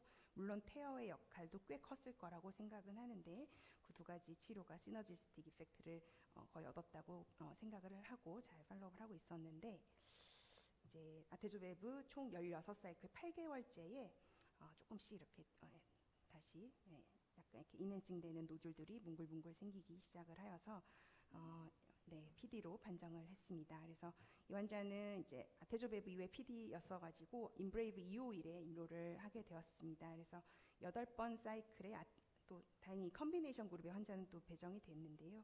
아테조 플러스 렌다티닙으로 8사이클을 하였고 그래서 이렇게 바이어블 포션들이 조금은 이렇게 잘 감소하고 있는 그래서 PR 리스판스를 보였습니다. 그래서 이제 10번의 사이클 6개월 동안 이제 치료를 했는데 다음과 같이 이제 돔 쪽에 1cm 이상의 새로운 뉴 리전 S4에 확인이 되어서 PD로 판정을 할 수밖에 없었고, 뭐 definitely 알파 단백도 올랐습니다. 그래서 이제 PD로 판정을 하고 다음 치료 방침을 이제 고민을 했는데요. 헤파틱 베인 인베이전의, 그러니까 헤파틱 베인 튜머 스롬보스는 거의 이제 라디오 엠볼라이즈를 하면서 잘 없어지고 이렇게 라이트 로브에만 거의 국한되어 있는 멀티 컴포넌트 노듈러 타입 HCC였기 때문에 그리고 이후에 사실 쓸 수 있는 트리트먼트 옵션이 이제 이미 렘바티닙을 썼기 때문에 소라페닙인데요. 소라페닙의 리스폰스 레이트 뭐 아시다시피 5에서 10% 정도밖에 되지 않기 때문에 오브젝트 리스폰스 레이트가 너무 낮아서 쓰기가 어렵고 또 환자의 튜머가 인트라헤파틱에만 국한되어 있었기 때문에 컨벤셔널 테이스를 총 3차례를 시행을 하였습니다. 그래서 이제 첫 번째 테이스 때는 포스테이스 신드롬 때문에 환자 굉장히 힘들고 열나서 거의 뭐 한 3주 동안 입원해 있었는데, 두 번째, 세 번째는 훨씬 수월하게 시행을 해서 다음과 같이 이제 인트라헤파틱 컨트롤을 잘 할 수 있었고요. 알파 피프가 둘 다 잘 떨어졌습니다. 하지만 여전히 남아있는 바이어블이 있다고 생각을 했고, 또 레프트로브가 꽤 괜찮고 환자의 리버 펑션이 아주 좋아서 저희 김성훈 선생님과 상의를 해서 익스텐디드 라이트 헤미 헤파틱토미를 최근에 시행을 하였습니다. 튜머는 남아있는 게 S8과 S4의 다음과 같이 1.4, 1.0cm로 남아 있었고요. 마이크로바스큘러 인베이전이 뭐 있었긴 했습니다만 그래도 잘 리섹션을 하였고, 최근에 이제 포스트오피 이게 1주째 CT인데요. 최근에 환자 다시 만났고 환자는 또 잘 지내고 계시고, 지금 남아있는 튜머는 뭐 당장은 없고 이제 하지만 언제든지 다시 리커할 수 있다라는 생각을 가지고 쇼텀 팔로우업 하고 있습니다. 그래서 이제 이 두 가지 케이스를 보여드리면서 이제 디스커션을 어떤 걸 하면 좋을까, 이제 제가 개인적으로도 이제 고민되었던 부분들을 선생님들과 좀 논의하고 싶었는데요. 일단 뭐 이런 케이스에서 태어한 이후에 리스판스를 이제 평가하는 시점이 굉장히 참 고민이 됩니다. 물론 이제 두 번째 케이스 같이 충분한 도수를 못 줬을 때는 바로 이어서 치료하는 게 맞겠지만, 충분한 어블라티브 도수를 줬을 때에 3개월째 바이어블이 좀 남아있으면 그때 치료할 것인가 말 것인가 되게 참 고민이 되는데요. 영상의학과 선생님들은 6개월까지 기다려보라고 하시지만 이제 내과 의사 입장에서는 6개월째 또 프로그레션 할까봐 이제 마음이 졸여지는 게 참 있는데, 선생님들은 실제 어떻게 하고 계신지도 궁금합니다. 그리고 이제 두 번째 디스커션 포인트는 앞서 유수종 교수님께서도 한번 말씀해 주셨지만, 테어와 시스테믹 어떤 걸 먼저 하는가가 사실 뭐 잘 이스태블리시 되어 있는 건 아니긴 합니다만, 그리고 이제 여러 급여의 문제 때문에 우리가 이 두 가지를 시퀀셜로 하거나 컨비네이션 하기가 사실은 굉장히 어려운 게 있기는 합니다만, 이제 제가 각각의 역할을 한번 그냥 제 나름대로 정리를 해보았는데요. 시스테믹을 하고 이어서 테어를 하는 경우가 다음과 같이 나눠질 수 있을 것 같습니다. 시스테믹 테라피를 하고 나서 오히려 프로그레션 했을 때 이제 인트라헤파틱 컨트롤 하기 위해서 테어를 레스큐 테라피로 하고 또 이어서 다른 시스테믹으로 갈 수도 있을 것 같고요.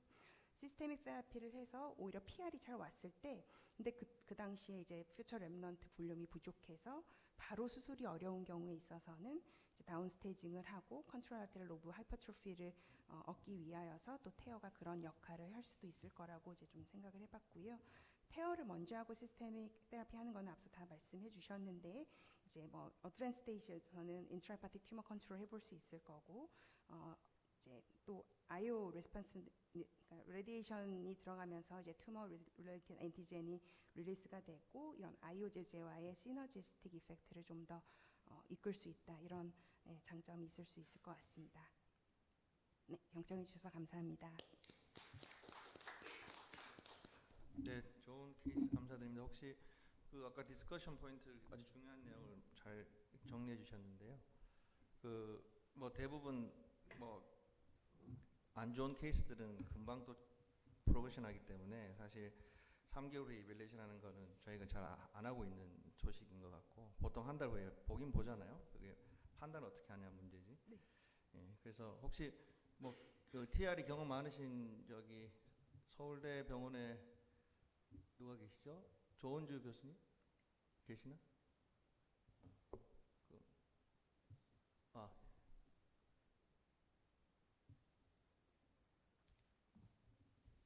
저도 사실 조유리 선생님 고민과 거의 비슷하게 치료를 실제를 하고 있는 것 같은데요.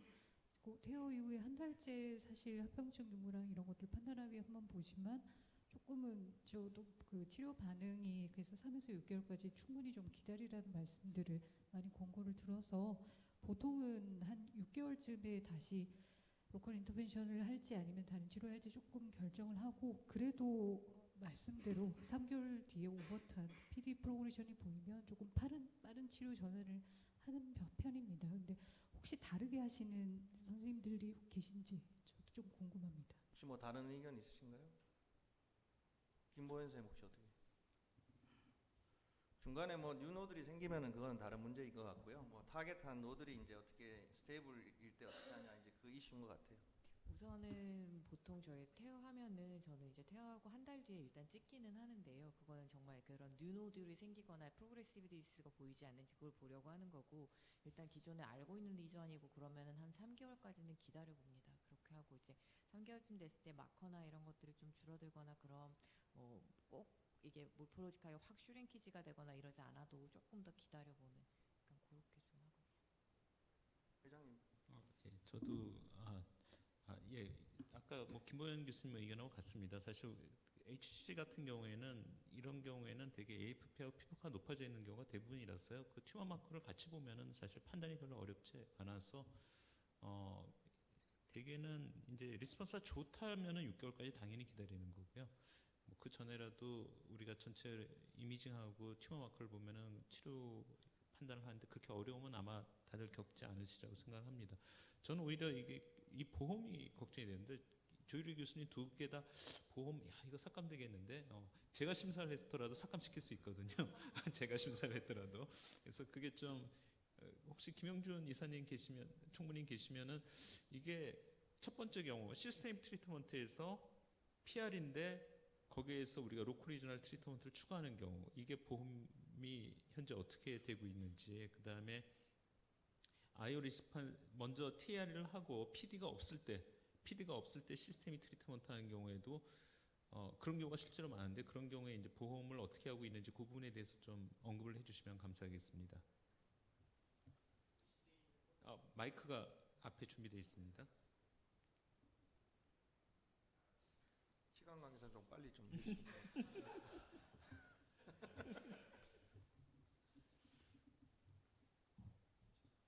두 번째 질문 잘 못 들었는데, 첫 번째 질문은 고시되어 있는 건 없는데요. 그러니까 아이올 쓰든 TKR 쓰든 간에 중간에 요거는 THC 먹겠다는 유리전이 생겼을 때 어떻게 할 거냐는 거잖아요. 네. 예, RF에도 할 수 있고. 근데 제가 알기로 사례별 심사인데 이게 그 두 가지를 심사하는 파트가 좀 다릅니다. 그러니까 이 시스테믹 케모세라피에 대한 약은 아시다시피 심평원의 심사운영부의 종양 파트 내과 선생님들이 하고요. THC에 관련된 거는 인터벤션 레디올로지스트리 하십니다. 얘네들이 이걸 유니온에서 한꺼번에 좀 보면은 우리가 우려하는, 회장님 우려하는 삭감이 들어갈 수가 있는데 별도로 나눠 있다 보니까 아직은 조정이 안 되는 것 같습니다. 그죠? 근데 두 번째 질문이 제 기억이 잘 안 나요. 그 TR을 하고 PD가 아닌 상태에서 지금 조유리 교수님은 시스테믹 아테조베브를 치료를 하셨는데, 저는 굉장히 조심스럽게 해서 PD가 되는 순간 보통 아테조베브를 추가하거든요. 메타가 없다면. 네. 메타가 있는 경우는 다릅니다. 메타가 있거나 포탈벤 트롬보시스가 뚜렷하게 있으면은 온콜로지스트의 하는데. 비유하고 저희 비유의 다른 문제입니다. 저희는 이제 온디맨드 세라피를 하죠. 그러니까 조금이라도 남아 있으면 죽일 때까지 계속 없애는데, 온콜로지스트들은 케모세라피를 고식적으로 바꿀 때, 스위치를 할 때, 레지멘을 바꾸거나 뭐 레스큐를 가거나 퍼스트, 세컨드, 서드 라인으로 갈 때는 PD가 아닌 이상은, 즉 SD인 상황에서는 그냥 냅두는 게 맞다라는 거고, 우리는 절대 제가 질문에 정확한 답을 하는 건지 모르겠는데, 그 비유가 좀 달라서 그 부분도 저희랑 좀 조율을 좀 하고는 있긴 하거든요. 이사님도 그때 저희 회의 와서 보셔서 아시겠지만은, 저쪽은 스테이블 디지즈는 왜 치료를 바꾸냐, 계속 로컬리저널로 계속 유지를 하지. 갑자기 제 답이 맞나요 지금? 네, 맞습니다. 네. 질문을 정확하게 이해하고 있습니다. 예. 근데 우리는 암이 없어질 때까지는 계속 뭐래도 치료해야 된다라는 주장이 있기 때문에 그게 좀 팽팽하게 맞서고 있는 상황입니다. 근데 다만 그게 이제 THC 리프렉토리, TARE도 리프렉토리 개념이 들어오겠죠. 그러면 그 개념하고 맞물려서 그 부분이 많이 설득이 되고 있습니다. 지금 저쪽 종양내과 선생님들이 좋은 결과를 기대하겠습니다. 예, 그 중간에 로컬 리저널 트리트먼트를 하는 걸 양쪽에서 나눠서 한다. 이렇게 깊은 속사정을 얘기해 주셔서 감사드리고요. 제 생각은 아직까지는 TRE에서 튜머가 작아지고 있는데 바이오블 포션이 있다라는 이유로 포탈 베인 스롬보시스가 없거나 익스트라헤파틱 메타가 없을 경우에 아테조베브를 쓰는 건 상당히 아직은 삭감의 위험이 있어서 굉장히 위험하다고 생각을 저는 개인적으로 하고 있습니다. 네, 그 말씀하신 그 삭감 케이스를 제가 겪어서 말씀드리겠습니다. 아마 이 케이스와의 가장 큰 차이가 제 다른 케이스는 아마 그 커다란 그 매스가 한 4개 정도 있는데 그 2개는 TAR을 하고 2개는 테이스를 하고 나서요. 한 3개월이 약간 안 됐습니다. 그때 이제 CT를 보고 나서 다학제를 하고 이거는 더 안 될 것 같아서 시스템 세라피 하는 게 어떻겠냐는 결론을 내리고 나서 이제 아테베바를 시작을 했던 케이스인데 약 9번 정도 하고 나서 그 뒤에 이제 다시 뉴 리전이 생길 때까지 그래도 컨트롤이 좀 됐었거든요. 그러나 그동안 했던 게 전부 다 삭감이 됐습니다.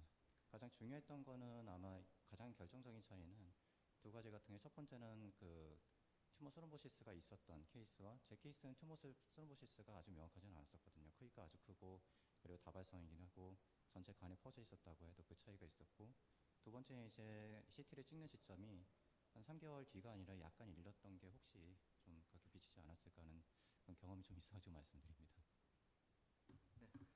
사실 뭐 굉장히 디스커션 할 게 많은데 시간이 뭐 많이 가가지고 사실 수술 제가 여쭤보고 싶었거든요. 수술 시점이 이게 우리가 어떻게 결정하는 게 맞느냐. 아까 보면 다 마지막엔 결국 수술했는데 그 중간에 수술하는 시점도 있었지 않나 이런 생각이 들어가지고 하여튼 뭐 나중에 그거는 디스커션 하도록 하고 고맙습니다. 네. 감사합니다.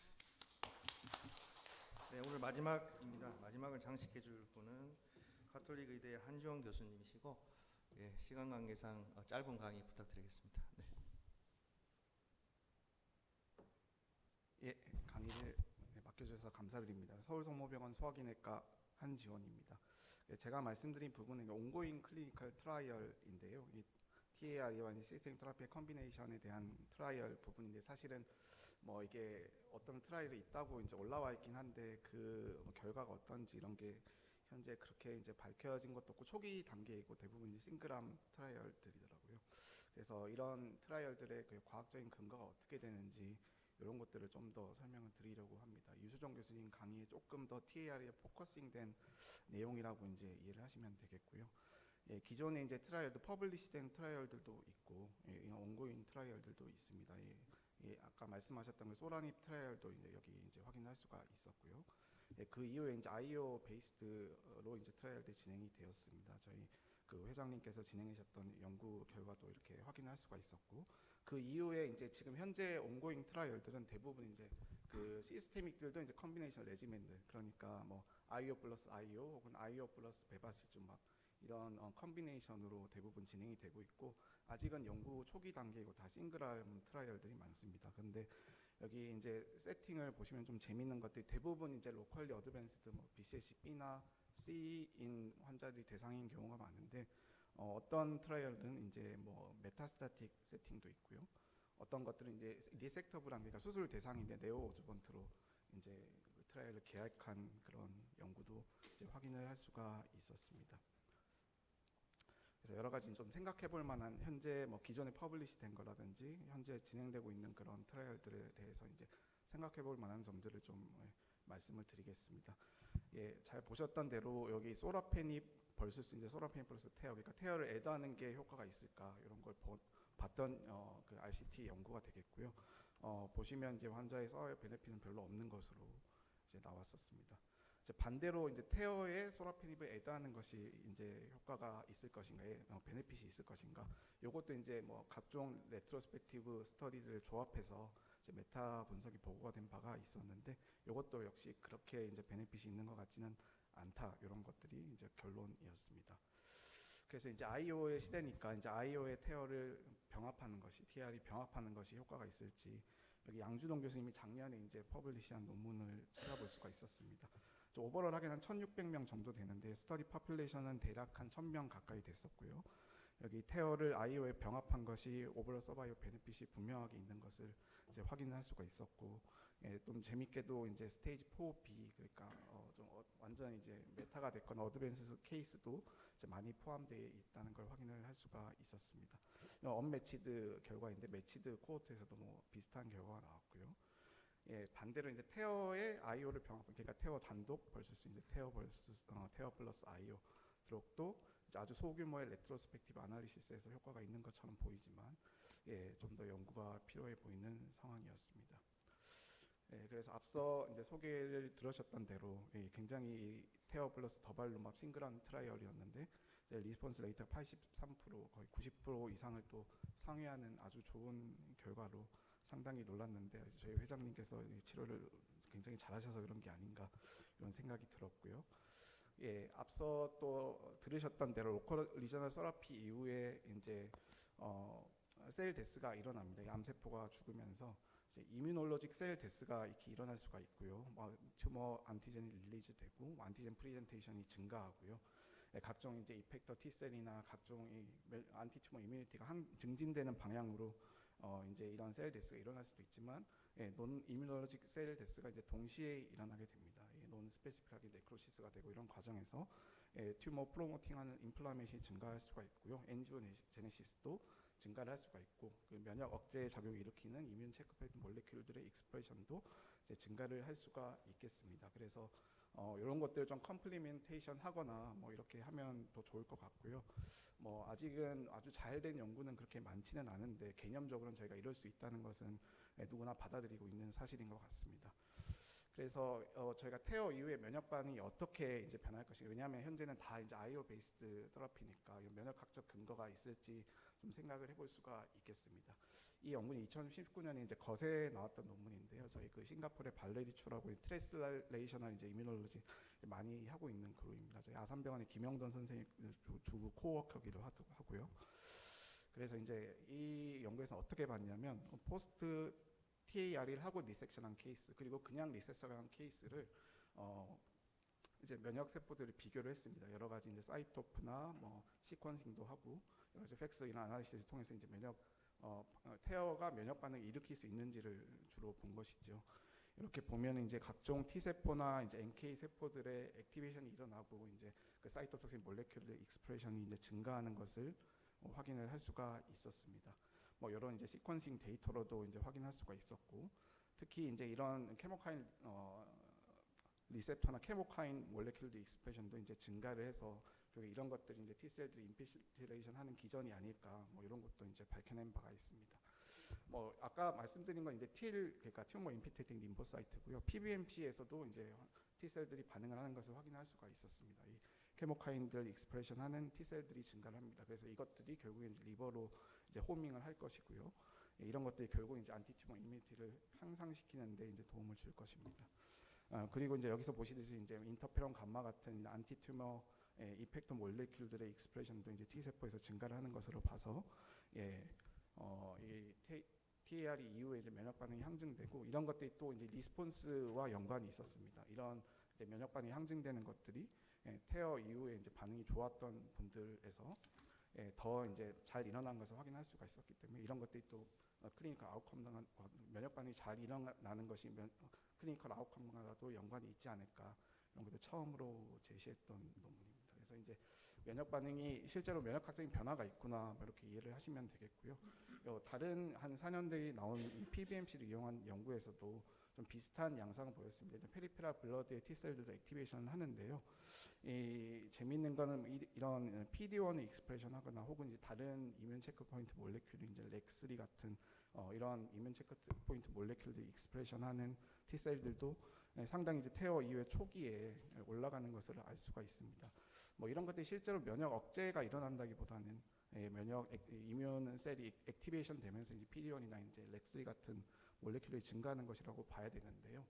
반대로 얘기하면 이런 것들을 좀 타겟팅하면은 좀 더 안티튜머 이뮤니티를 항진시킬 수도 있지 않을까, 뭐 이런 것들을 또 이제 이 저자들이 제시를 했었습니다.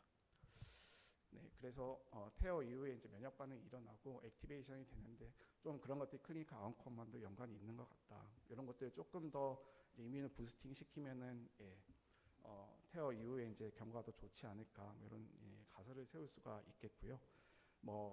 이런 자세한 이제 면역 세포의 분석을 통해서 다른 이제 뭐 저희가 기존의 PD-1이나 혹은 뭐 CTLA4 같은 기존의 이제 IO 드럭이 아니고 다른 이제 몰레큘을 타겟팅하는 그런 드럭들의 다양한 조합도 좀 연구를 통해서 이제 밝혀낼 필요가 있겠습니다.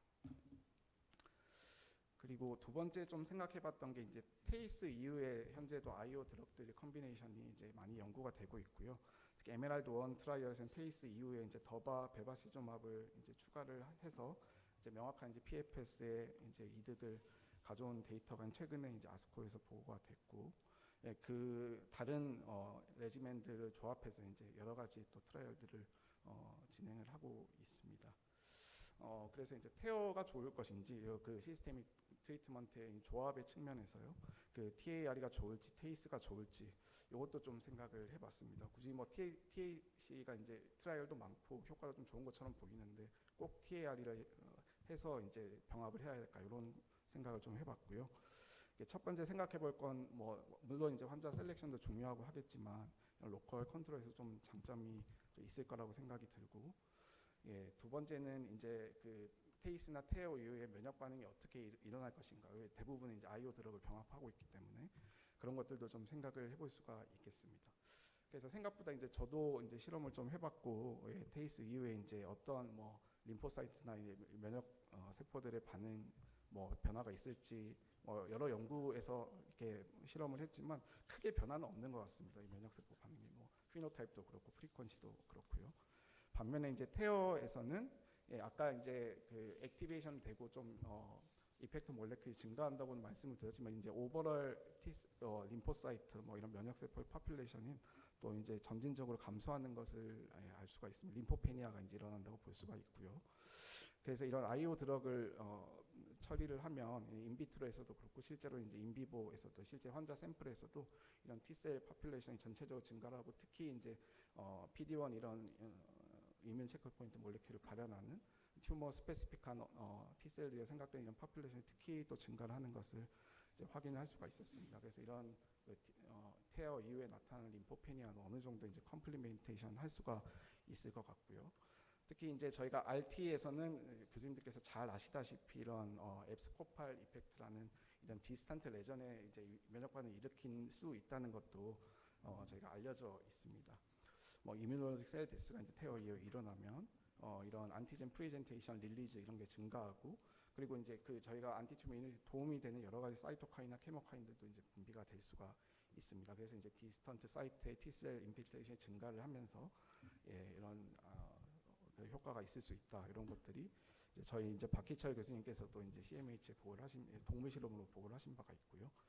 그래서 이제 테이스와 테어의 차이가 무엇인가 생각을 해보면 테이스 이후에는 그다지 이제 이뮨 부스팅하는 효과는 없어 보이긴 하는데 오히려 그렇다면 아이오 드럭을 병합하는 것이 그런 측면에서 오히려 더 장점이 될 수 있지 않을까 이런 생각을 해볼 수 있고요. 이제 테어 이후에는 오히려 이제 면역 반응이 증가가 좀 되는 것 같은데 이런 것들이 좀 시너지 효과를 좀 볼 수 있지 않을까. 뭐 이런 것들은 실제로 임상 시험을 해서 뭐 알아볼 수밖에 없을 것 같습니다. 뭐가 좋은지는. 그래서 이런 케이스 레포트도 있었습니다. 앱스코팔 이펙트를 보고한 논문인데 이렇게 이제 메인 매스에만 TAR을 하고 이런 다른 부분에 있는 인트라페트 레전도 이제 사라진 케이스 레포트가 있었고, 이런 이제 테어 필드 밖에 있는 이런 레전 HCC가 있는 환자들 포함시킨 이런 이제 트라이얼에서도 이런 좀 앱스코팔 이펙트를 좀 기대했던 것 같은데 기대와는 달리 좀 익스트라헤파틱 스프레드가 있는 환자에서는 그다지 이제 효과가 좋지는 않았습니다. 뭐 아마 이 다른 니볼루맙 단독이 아니고 다른 약제들로 하면 좀 더 다른 결과가 있을 수는 있을 것 같은데 이 결과는 그렇게 좋지는 않았던 것 같습니다. 그래서 조금 또 찾아보면서 재밌었던 게 이제 수술 예정인 분들에서 어주번트 세팅에서도 이제 트라이얼이 지금 실제 진행되고 있는지 좀 명확하진 않은데 어쨌든 그 사이트에 올라 있는 것을 확인을 할 수가 있었고요. 이런 이제 케이스 리포트도, 예, 수술 전에 이제 네오 어주번트 개념으로 이제 상당히 이제 튜머 마커가 높았던 환자로 테어 플러스 이제 안티피디온 처리를 하고, 예, 튜머 마커가 거의 떨어진 상태에서 이제 리섹션하고 이제 토탈 네크로시스를 확인한 그런 케이스도 있었고요.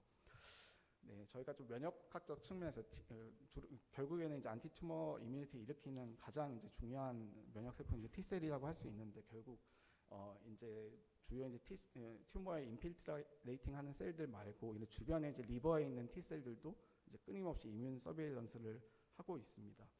그래서 그런 세포들이 이제 남아 있는 암세포나 이런 걸 죽이는 역할도 하고 어느 정도 균형을 이루면서 이제 재발이나 로컬 프로그레션이나 이런 것도 억제를 하고 있는 그런 효과가 있는데요. 이런 그 리버에 있는 T 셀들도 안티 튜머 이뮤니티를 증강시킬 수 있을 것 같습니다. TAR 이후에 이런 것들은 이제 뭐 동물 실험이나 이런 실험으로 좀 증명을 해볼 필요는 있는데 어쨌든 이런 테어 이후에 이런 아이오 드럭을 처리를 하는 것은 이런 이제 튜머 이뮨 서베일런스의 측면에 있어서도 도움이 될 수 있다 이런 것들을 말씀을 드립니다. 그래서 뭐 다른 케이스 리포트들도 이제 몇 가지 이제 찾아볼 수가 있었습니다. 네오저분 세팅에서 테어를 하고 뭐 리섹션을 한 케이스도 있었고 LT를 한 케이스도 있었습니다. 예, 그래서 마지막 측면은 그냥 IO 플러스 IO가 좋을 것인가 아니면 IO 플러스 안티 VEGF 베바시즘하고 병합하는 게 더 좋을 것이냐 이런 것도 뭐 사실은 트라이얼을 결과를 봐야 알 수는 있겠지만 이런 근거가 어떤 것인지 좀 생각을 해볼 수가 있었습니다. 당연히 이제 그 HCC에서는 VEGF를 포함한 엔지오제닉 팩터들이 증가를 하면서 엔지오제니스가 증가를 하는 것은 잘 알고 계실 테고요. 테어 이후에도 이미 이런 이제 VEGF, NG2, PDGF 이런 이제 엔지오제닉 팩터들이 증가하는 것을 확인을 할 수가 있었고 보시면 이제 테어 이후에 한 2주 차, 1주에서 2주, 한 달까지 좀 증가를 하는 것을 확인을 할 수가 있었습니다. 그리고 VEGF가 이제 이뮨 서프레시브 효과도 굉장히 이제 강력한 걸로 알려져 있어서 뭐 그 엔지오제니시스 자체뿐만이 아니고 이런 이제 이뮨 리스폰스 측면에 있어서도 뭐 다이렉트, 인다이렉트 이펙트가 다 있는데요. 이런 측면에 있어서 면역 반응을 항진한다는 측면에 있어서도 이제 VEGF 타겟팅하는 게 도움이 될 수 있을 것 같습니다. 네, 그래서 여기 이제 표로 이제 트라이얼들 정리를 했고요. 아까 뭐 테어를 먼저 하고 시스테믹을 할 것인가, 시스템 먼저 하고 테어를 할 것인가. 일단 트라이얼 디자인들은 제가 살펴보았을 때는 테어를 먼저 하고 짧게는 일주일에서 한 달 사이에 이제 아이오를 시작하는 것으로 돼 있긴 했었습니다. 회장님께서 말씀하신 그런 이제 개념적인 측면에서는 테어를 먼저 하고 하는 게 좀 도움이 되지 않을까.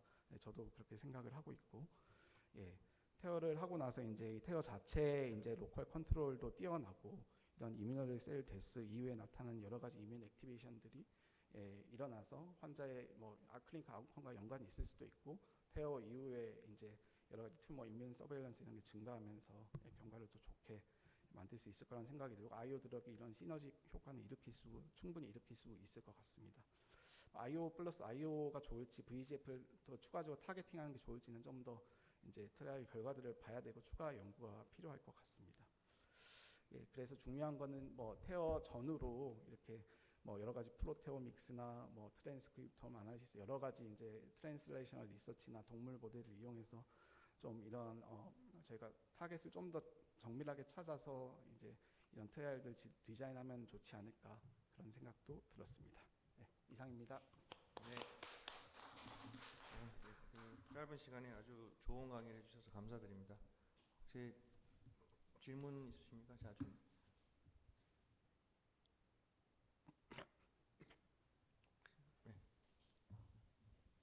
선생님 제가 잘 몰라서 일단 좋은 강의 감사드립니다. 잘 몰라서 조금 방법론적인 걸 여쭤보는데 그 로컬 리저널 트리트먼트 이후에 이뮤놀로직 셀 데스와 이뮨 액티베이션을 사실 매번 바이옵시를 해서 로컬 이뮤니티를 확인하기는 좀 어려울 것 같아서 메소돌로직하게 그 시스테믹한 방법으로 예를 들어 뭐 혈액을 기반해서 간단하게 좀 볼 수 있는 잘 정립된 마커 같은 게 혹시 있나요? 결국에는 이제 PBMC로 할 수밖에는 없는 상황이고요. 이게 결국에는 계속 조직을 채취하기도 어렵고 저희가 바이옵시로는 사실은 좀 그 면역 스터디를 잘 하기가 쉽지는 않습니다.